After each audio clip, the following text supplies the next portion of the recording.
Pension March పేరుతో ఏర్పాటు చేసినటువంటి సమావేశానికి అధ్యక్షత వహిస్తున్నటువంటి ఏపీసీబీఎస్ఈఏ ఫౌండర్ రామాంజనేయులు గారు మరియు అధ్యక్షులు బాజీ పఠాన్ గారు మరియు వేదికపై ఉన్నటువంటి సోదర సంఘ బాధ్యులు, ఇక్కడికి హాజరైనటువంటి ఉపాధ్యాయులు ఉద్యోగులు అందరికీ కూడా రాష్ట్ర ఉపాధ్యాయ సంఘం ఎస్టీ పక్షాన ఉద్యమాభివందనాలు తెలియజేస్తున్నాను.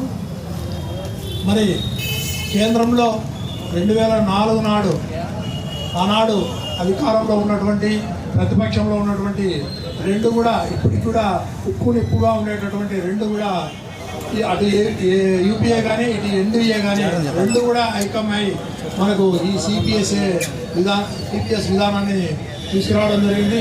మరి ఆ సిపిఎస్ విధానంలో ఉన్నటువంటి ఇబ్బందులు మనం మళ్ళా ప్రత్యేకంగా చెప్పుకోవాల్సినటువంటి అవసరం అయితే లేదు, కానీ మనం దాన్ని ఏ విధంగా రద్దు చేయించుకోవాలనే దాని మీద ఒక కార్యాచరణతో ముందుకు పోవాల్సినటువంటి అవసరం ఉందని చెప్పి నేను భావిస్తున్నాను. ప్రధానంగా మనం 2015లో ఐకమత్యంగా చేసినటువంటి పోరాటాల ఫలితంగా కొంతవరకు అయితే సాధించుకున్నాం. ఫ్యామిలీ గ్రాట్యుటీ కానీ సాధించుకున్నాం. అయితే ప్రధానమైనటువంటి పాత పెన్షన్ విధానాన్ని సాధించుకోవడంలో కూడా మనం ముందడుగు వేయాల్సినటువంటి అవసరం ఉంది. దానికి అనుగుణంగానే మనం తగిన కార్యాచరణ రూపొందించుకోవాల్సినటువంటి అవసరం ఉంది.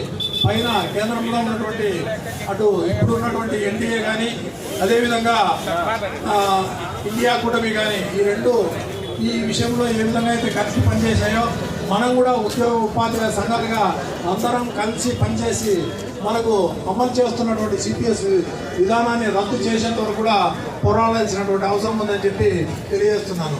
మరి ప్రధానంగా ఉద్యోగుల విషయానికి వస్తే నిర్లక్ష్యంగా ఉండేటటువంటి ప్రభుత్వాలు కానీ ప్రజాప్రతినిధులు కానీ వారి విషయంలో మాత్రం వారికి కావాల్సినటువంటి నిర్ణయాలు చేస్తూ ఉన్నారు.